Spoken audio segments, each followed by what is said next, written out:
네. 여러분은 지금 고향 풀뿌리 공동체 창립 5주년 기념 정책 포럼을 함께하고 계십니다. 제목은 고양시 자치공동체의 어제와 오늘 그리고 내일이라는 주제인데요. 지금 발표는 4주제고요. 이번에는 고양시의 도움주민자치의 전환 제대로 가고 있나? 최경애 박사님이신데요. 사실 지금 이춘영 선생님, 김범수 선생님, 최경애 선생님, 마지막 발표하실 우리 오수길 선생님까지 합해서 모두 이분들은 고양시 자치공동체 어벤져스이십니다.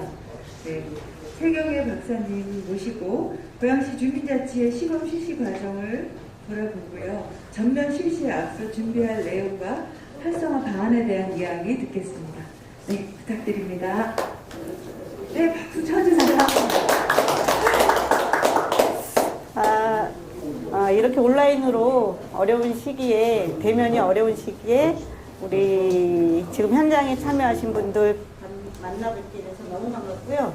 그 다음에 제가 지금 방금 유튜브 조회를 해봤더니 21명에서 지금 26명이 왔다 갔다 하고 있습니다. 지금 온라인으로 함께 해주시는 우리 관심 있는 분들 다시 한번 만나서 반갑다는 인사드리고, 지금 보고 계시는 분들이 널리 알려주셔서 저희 유튜브가 다시 여러 번 재생될 수 있도록 어벤져스 역할을 해주시면 감사할 것 같습니다. 제가 맡은 주제는 제 성향하고는 전혀 다른 타이틀이 걸려 있습니다. 이게 제 4주제 고양시 동주민자치의 전환 방점 제대로 가고 있나. 제가 이렇게 부정적인 사람이 실은 아닙니다. 현장에서는 굉장히 긍정적이고 안 되는 일도 되게 하라. 그리고 뭐가 안 되냐. 이런 사람인데 지금 제대로 이러면 굉장히 우리가 무엇인가 빠뜨리고 있고 방향을 잘못 잡았고 그 다음에 누군가 열심히 안 하고 있고 그러기 때문에 그런 것들을 낱낱이 제가 지적을 해서 뭔가 제시해야 될 것 같은 그런 타이틀이 걸려 있습니다. 그렇지만 이 타이틀은 제가 선택한 것이 아닙니다. 그런데 단지 이것이 부정적인 타이틀만은 아니라고 생각합니다. 어감이 갖고 있는 것이 그렇기는 하지만 제가 제안하고 싶은 것은 우리가 그동안 그 주민자치회가 어떤 그 큰 국가적인 틀 안에 우리가 어느 지점에 위치하고 있는지 그리고 그 내 위치를 정확히 안다라는 것은 사실은 다른 것들과의 비교를 통해서 내 위치를 확인하는 방법이 가장 객관적이라고들 합니다. 그래서 그 비교를 통해서 우리 고양시 주민자치회가 지금 현재 그리고 과거를 통해서 과거를 보면서 어떻게 가야 될지 그 말씀을 드리고자 합니다. 제가 구성한 것은 첫째는 제가 맨 처음 말씀드렸듯이 저희가 그 중앙 차원에서 주민자치분권과 관련해서 주민자치회가 어떤 의미를 갖고 있는지, 그리고 두 번째가 제가 비교가 가장 우리가 어떤 현재 위치를 아는 객관적인 방법이라고 말씀드렸듯이 그랬을 때 서울시 사례를 인구 규모나 이런 거는 저희가 비교할 수가 없는데 한번 살펴봤습니다. 그리고 그 안에서 주민자치회가 가는 데 있어서 어떤 핵심 쟁점들을 우리가 살펴봐야 될지 그런 의미에서 제가 주민자치의 시범 사례로 서울을 들었습니다. 그 다음 세 번째는 고양시 주민자치 시범 사업이 지금 어떻게 단계와 있는지 그 중앙 차원에서의 중거틀에 의해서 그 다음에 서울시 중거틀에 비추어 봤을 때 고양시가 지금 주민자치가 어느 단계 정도 와 있을지 그다음 마지막이 실은 제가 본론입니다. 뭐냐면은 주민자치의 활성화를 위한 쟁점들을 제가 몇 가지 꼽았습니다. 네, 잠깐 여담하자면은 게으른 자가 석양에 바쁘다고 하는데 제가 준비를 하다 보니까 잘못 프린트를 해서 지금 조금 전에 다시 받았습니다. 항상 게으른 자가 석양에게 막 이삭 죽고 바쁘다는데 탱자 놀다가 이런 말을 써도 되는지 모르겠습니다만 예, 막바지 지금 프린트를 다시 한번 했습니다. 죄송합니다. 그래서 제 논의의 핵심은 제 4번에 달려 있다라고 저는 봅니다. 그러니까 어떻게 보면 그 많은 얘기들이 오갈 때 우리들이 과연 그 어떤 화두를 가지고 그 앞을 걸어갈지 그것들에 대한 이제 제시를 하고자 하는 게 제가 실은 이번 발표에서 핵심적으로 다루고자 하는 얘기입니다. 그래서 목차에서는 1, 2, 3이 있는데 1, 2, 3은 많은 시간 소요하지 않을 거로 생각하고 그 다음에 4번 주민자치 활성화를 위한 우리가 어떤 쟁점들을 가지고 준비해야 될지 그것이 아마 제 논문의 발표문 핵심입니다. 먼저 우리가 자치분권이라는 얘기를 정말 많이 들으셨을 것 같습니다. 지금 중앙정부 차원에서 그 풀뿌리 민주주의를 실천하는 자치분권은 이미 여러분들이 귀가 이렇게 마르고 닳도록 귀에 딱지 앉도록 국정 전략으로 우리가 그 채택되고 있는 걸 알고 있습니다. 그래서 그러면 이렇게 자치분권을 어떻게 시행할지 그 중앙 단위에서 어떻게 진행되고 있는지를 좀 알 필요가 있을 것 같습니다. 그래서 자치분권 시행 계획을 보면은 추진 배경은 중앙과 지방의 동반자적인 관계를 확립하기 위해서 그 자치분권이 이제 시행돼야 된다. 그리고 그 계획을 세워야 된다라는 것이 자치분권위원회에서 내놓고 있는 얘기입니다. 그리고 이 법적인 근거는 이제 참 길더라고요. 지방자치분권 및 지방행정체계 개편에 관한 특별법에 의해서 우리가 자치분권 시행 계획을 세우도록 지금 되어 있습니다. 그리고 제5조, 제6조에 따라서. 그 다음 추진 경과를 살펴보면은 자치분권 종합계획이 수립됐고, 두 번째 자치분권 시행계획이 이미 19년도에 수립됐고, 그 다음에 이 계획이 수립됐다고 지침을 통보하였습니다. 그리고 20년에는 자치분권 시행계획을 심의에서 확정하였습니다. 근데 우리가 여기서 이제 이 안에서 주민자치가 어떤 그 위상을 어느 지점을 갖고 있느냐 보면은 이제 그 자치분권위원회에서 자치분권의 어떤 비전, 그 다음에 목표, 추진 과제들을 이제 제시했는데요. 지금 이게 아까 말씀드렸듯이 의결이 되어 있습니다. 그러니까 의결했다고 해서 우리가 다 시행하는 건 아니고 어느 정도 시행하느냐는 이제 역량에 따라 달린 건데 이제 시행하도록 되어 있습니다. 그러면은 추진 과제 보면은 첫 번째 주민주권 구현안에 보면은 주민주권 구현안에 보시면은 주민자치의 활성화에 관한 것이 그 과제로 되어 있습니다.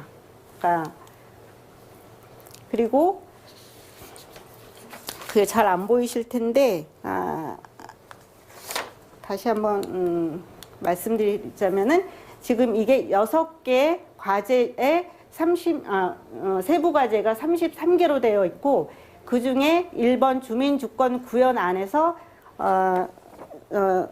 제가 3번 주민자치의 대표성 제고 및 활성화 이렇게 해서 중앙정부 차원에서 지금 자치분권이라는 이름 하에 주민주권 구현을 위한 한 가지의 핵심 과제로 세부 과제로 주민자치의 활성화가 과제로 설정되어 있습니다. 그러면은 지금 주민자치회가 어떻게 그 제도화 연역을 거쳤는지는 자료를 참고하시면 될 텐데 1998년부터 저희 그 주민자치에 관한 관심이 생기고 그 다음에 2010년이 자치분권 및 지방행정 개편 특별법 제정에 의해서 주민자치회를 운영하게 되어 있습니다. 그리고 지금은 자치분권 안에서 그 조금 더 주민자치회 활동이 활성화되도록 그 시행계획이 나와 있다라고 보면 될 것 같습니다. 그 다음에 지금 이거는 그러면 우리가 주민자치회가 어떤 그 기능들을 하는가 이거는 그 행안부에서 내놓은 표준 조례안이 있습니다. 그러니까 이거의 대부분이 아마 주민자치회를 실시하는 동들이 아마 이 기능들을 가지고 이제 그 역할들을 할 텐데 가장 큰 것이 주민자치 업무, 두 번째가 협의 업무, 그 다음에 수탁 업무를 주민자치회가 할 수 있도록 되어 있습니다. 그러면 그 두 번째로, 그러니까 제가 지금 말씀드렸듯이 지금의 주민자치회가 국정전략안에서 어떤 위치를 점유하고 있는지, 그리고 그것이 어떤 기능들을 수행할 수 있도록 그 업무를 할 수 있도록 권한을 부여하고 있는지, 그리고 그것이 어떤 단계를 거쳐서 지금에 왔는지, 주민자치회로 왔는지 그런 것들을 말씀드렸고, 이제 두 번째로는 주민자치 시범 사례를 제가 서울시를 들었는데, 기본적으로 우리가 어떤 대상들을 두 개를 비교한다는 얘기는 그 사이즈나 아니면 여타 다른 조건들이 동일할 때 그 비교의 객관성을 이제 가지고 갈 수 있을 텐데, 서울시하고 저희하고는 어떻게 보면은 비교할 수 있는 그 단위 정도는 아니죠. 인구 규모나 여러 가지 도시의 기반이라든지 그런 역사적인 어떤 특성이라든지 이런 것들을 비교할 수는 없는데, 제가 다시 한번 말씀드린 것처럼 우리가 고양시의 현재를 알기 위해서는 그 진행되고 있는 것들을 하나의 중거틀로 볼 필요는 있겠다. 어떤 것들이 핵심적으로 다루어져야 될지 그런 의미에서 설명드리고자 합니다. 그 서울시 주민자치 시범 사업의 실행의 가장 큰 특징은, 그러니까 이게 아마 핵심 쟁점들이 될 수 있을 것입니다. 그러니까 주민자치위원 선정의 대표성을 어떻게 확보할 것인가. 그 다음에 주민세 및 시민참여 예산 사업 선정 권한을 줬는데, 이것들은 결국 주민 권한을 어떻게 강화하고 실제로 부여할 것인가. 그 다음 세 번째는 대표성하고는 조금 다른 얘기인데 포괄성이죠. 주민들이 다양한 주민자치회 분과를 통해서 어떻게 참여할 것인가. 주민들의 참여의 개방성을 어떻게 확보할 것인가. 그 다음에 우리가 계속 얘기하는 것처럼 다양한 의견을 하나로 모아내는 공론장들이 살아있을 것이 있는지. 그 다음에 아마 5번이 앞에서 발표하신 이춘열 위원장님께서 말씀하신 그 동자치지원관이라든지 이런 행정체계를 과연 우리가 가지고 가는 거 맞는지, 서울에서는 시행하고 있는데 이 서울시 주민자치 시범사업의 이런 특징들이 아마 우리가 다루어야 할 핵심 쟁점들일 것입니다. 그래서 서울시 주민자치 시범사업의 주민자치위원회와 자치의 그 차이는 자료로 가름하겠고요. 이제 제가 이 표는 꼭 설명드리고 싶은 이유 중에 하나가, 지금 서울시는 2017년도부터 4단계에 걸쳐서 서울시 전 구에 대해서 지금 물론 동이 일부 다 포함됐느냐 안 됐느냐는 차이가 있지만 17, 18, 19, 20 4년에 걸쳐서 전면 실시 단계에 들어가고 있습니다.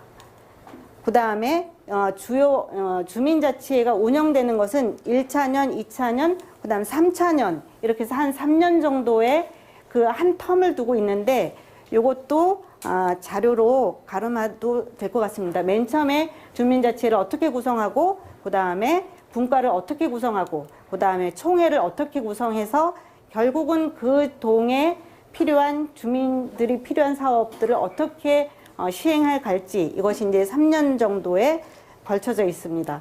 그러면은 이 중에 저희가 그러니까 살펴볼 수 있는 쟁점들이, 주민자치위원회를 신규로 구성을 할 때 어떤 대표성을 가질 수 있게 구성하느냐, 이것이 굉장히 중요한 쟁점입니다. 그래서 이제 그 서울시 중에서도 2017년 전 동이 그 주민자치회를 전면 실시한 금천구 사례를 제가 주로 사례로 가져왔습니다. 그러면 대표성을 확보하기 위해서 금천구에서 그 주민자치위원 모집을 어떻게 했는지, 홍보 방식, 현수막, 전단지 이것들을 한번 살펴보시면 좋겠고, 그 다음 두 번째는 주민자치 학교를 어떻게 운영하고 어떤 내용을 할지, 거기서 우리가 주민자치위원이 핵심적으로 갖춰야 할 역량들을 어떻게 대부분의 많은 사람들이 교육에 접근할 수 있는지, 이것이 이제 핵심 쟁점이 되겠습니다. 그 다음에 세 번째가 주민자치위원들을 어떻게 대표성이란 문제를 해결하기 위해서 어떤 방식으로 선정했는지 보면 연령, 성별 현황들이 있습니다. 그 다음에 이제 네 번째는 이제 운영 계획을 잘 수립하자. 그럴 때 이런 것들이 있고, 또 분과 구성도 이제 그 동마다 특이점이 있습니다. 제가 다음에 보여드릴 사례를 보면은 그 분과 구성이 동마다 다 다르다는 걸 알 수 있어요. 필수로 들어가는 분과는 하나는 다 있고, 그 동의 특성에 맞춰서 분과 구성이 조금 다른 거를 저희가 볼 수가 있습니다. 그래서 이제 그 금천구 주민자치회 분과 구성을 보면은 자치회 간 운영 분과는 이제 필수죠. 모든 분과들이, 모든 동들이 가져가야 될 분과고, 예를 들면 이제 가산동 같은 경우는 다문화 복지 분과가 있습니다. 그런데 다문화 복지 분과가 다 있지는 않다는 거죠. 그래서 그 동마다 그 동에서 꼭 필요한 분과들을 자체적으로 결정할 수 있다라는 것. 그다음에 이제 자치 계획을 수립하고 그다음에 주민총회를 운영하고. 근데 이제 그 대면 주민총회를 역시 마찬가지로 어떤 방식으로 주민들이 모일 수 있게 홍보하느냐도 이제 굉장히 중요한 문제입니다. 그래서 자치 계획을 실행하고 이 과정에서 이제 제가 몇 가지 쟁점들을 뽑았는데 세 번째는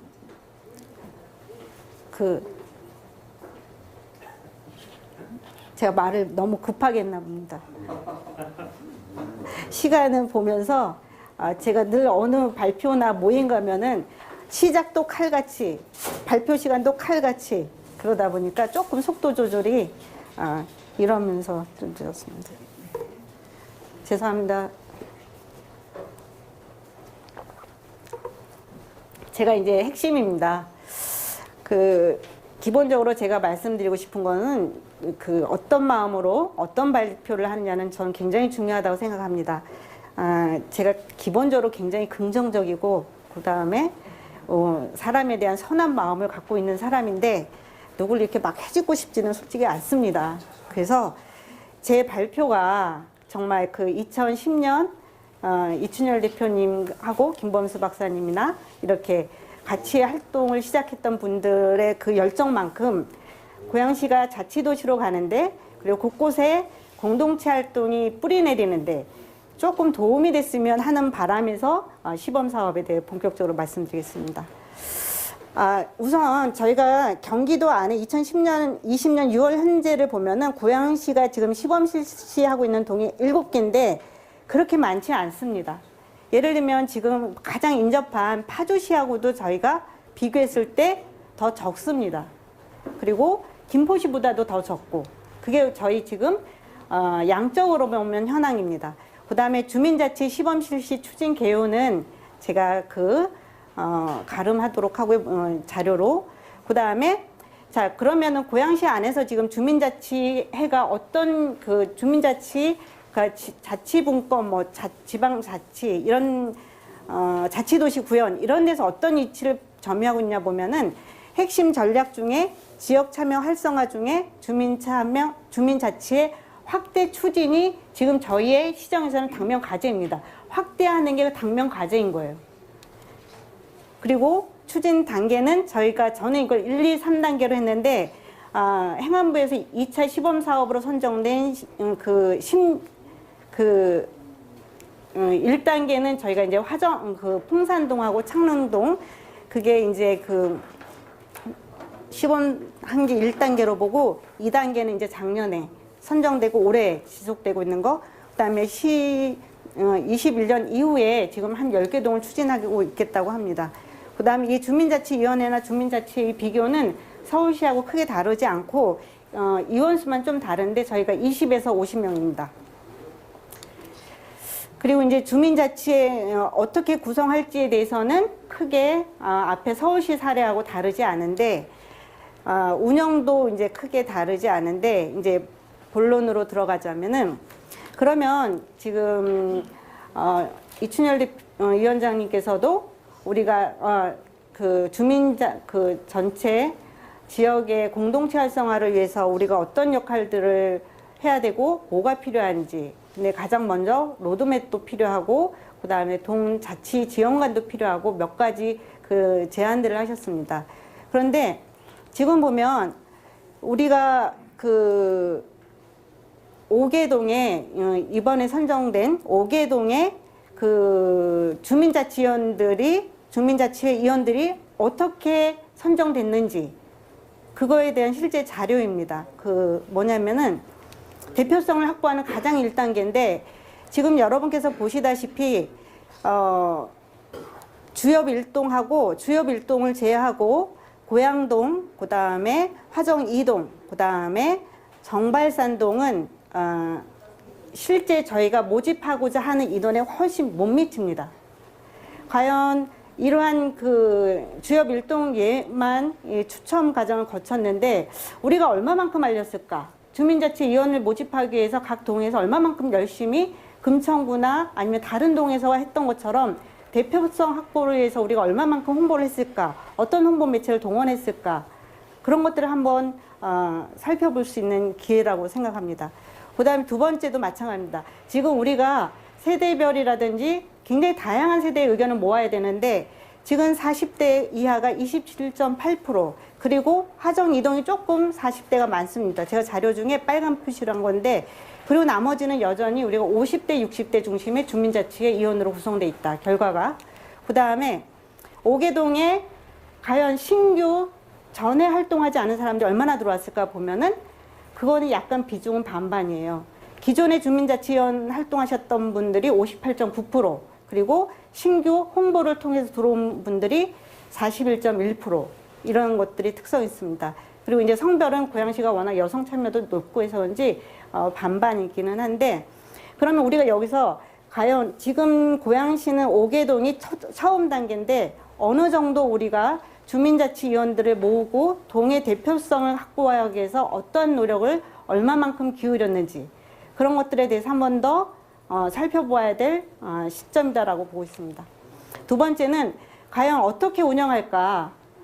그 시범 사업을 지금 우리가 어떻게 운영할까? 지금 서울 같은 경우는 행정기관이 있고 주민자치사업단, 흔히 말하는 이제 그 자치구에도 이제 자치사업단이 있는데 이게 행정적으로 우리가 과연 계속 그 부드러운 독재를 수행할 수 있는 사람들이 들어오는 걸 우리가 받으면서까지 갈지, 우리가 필요할지, 아니면 동굴이 발표한 것처럼, 동굴에서 이루어졌던 것처럼 어떻게든 우리식으로 갈지, 그것들에 대해서 우리가 마냥 받아들이기는 그렇다는 생각이 듭니다. 그래서 이건 이제 제가 앞에 얘기했던 거 주민 자체가 그냥 갈지, 아니면 동지원 주체와 우리가 어떤 관계를 세우고 어떤 로드맵하에 어떤 행정적인 지원들이 필요하다라고 우리 스스로 결정할지. 네 번째는 전면 실시할 것이냐 아니면 선별적 단계적으로 실시할 것이냐 이거에 대한 우리 갈림길에 있다라고 생각하는데 이제 흔히 서울 같은 경우는 4년에 걸쳐서 전면 실시에 들어갔는데 저희는 16년부터 해가지고 아직도 7개 동이라는 얘기죠.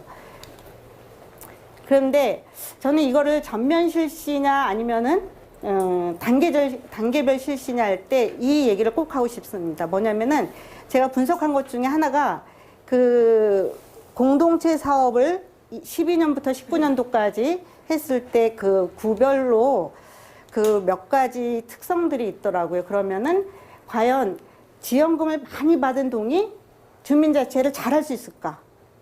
아니면 지원금을 하나도 조금 제 순위가 있는데 20위까지 놔두고 39동 중 20위까지 했습니다. 그러면 이렇게 순위가 높은 동이 과연 잘할까? 아무것도 실은 식사동이라는 순위권 안에 안 들어가 있거든요. 그런 동이 그럼 못할까? 우리가 그러면은 이 지원금에 대해서 어떤 관점을 가지고 어떻게 지원할지에 대해서도 고민해야 된다라고 생각합니다. 그래서 대략 그 앞에 이상으로 제가 발표는 마치고요. 핵심 쟁점들이 저는 저희가 앞으로 그릴 로드맵이라든지 저희 주민자치회를 구성하고자 하는 분들이 고민해야 될 부분이고 보완해야 될 부분이라고 생각합니다. 부족하지만 잠 못 자고 준비했습니다. 그래서 부족하지만 잘 들어주셔서 정말 감사합니다. 고맙습니다.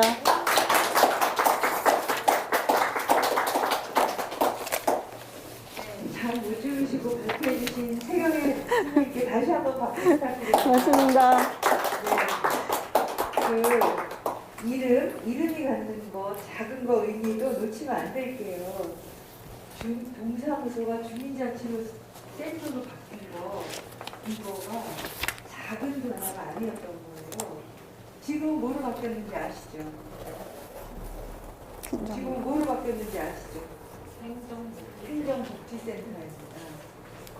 그러니까 이 변화도 우리가 이렇게 막 넘기면 안 되는 거죠. 뭐가 바뀌었고 이것 때문에 내 삶이 어떻게 연결되는가까지도 생각을 해봐야 되는 거죠. 근데 맨 마지막은 되게 재밌었어요. 공동체 지원 사업비를 얼마큼 가져갔느냐에 따라서 주민자치회가 얼마큼 활성화되느냐가 연결고리가 있는가 없는가에 대한 연구. 네. 네. 굉장히 중요한 지점인 것 같기도 해요. 그리고 이거는 자치공동체 지원센터에서도 함께 좀 파헤쳐봐야 될 부분 아닌가 싶기도 한데요. 네. 네. 선생님 긍정적인 발표였습니다. 네, 따뜻한 발표였어요. 아, 선생님 아까 미처 못하신 얘기. 네. 선생님 이거를 해주시죠. 아, 네. 그 제가 최근에 읽은 얘기고 읽은 책에서 이제 이렇게 얻은 생각이고 그다음 제 소신하고 참 맞는 얘기인 것 같습니다. 최근에 정치적 감정이라는 이름도 어려워요. 마사 누스바움이라는 외국인이 쓴 책을 읽었는데 그 사람이 얘기하는 것이 우리가 일상생활 속에서 다양한 매체를 통해 정치적 감정을 키우면 좋겠다. 근데 그 정치적 감정이란 것은 타인의 아픔을 봤을 때, 저 일이 남의 일이 아니야. 그리고 내가 그 아픔을 공감할 수 있는 게 이제 우리가 말하는 정치적 감정이라는 거죠. 그러한 정치적 감정이 발달된 사회가 결국은 품위 있는 사회다. 그리고 우리가 어떻게 보면 정치적 감정을 발달을 통해서 품위 있는 사회로 나가면 좋겠다. 이런 얘기를 하는데, 고양시가 정치적 감정이 막 이렇게 풍성하게 발달해서 품위 있는 사회, 그리고 사람이 그 따뜻한 사회, 그렇게 가는데 제 발표가 이만큼이라도 도움이 됐으면 좋겠습니다. 고맙습니다.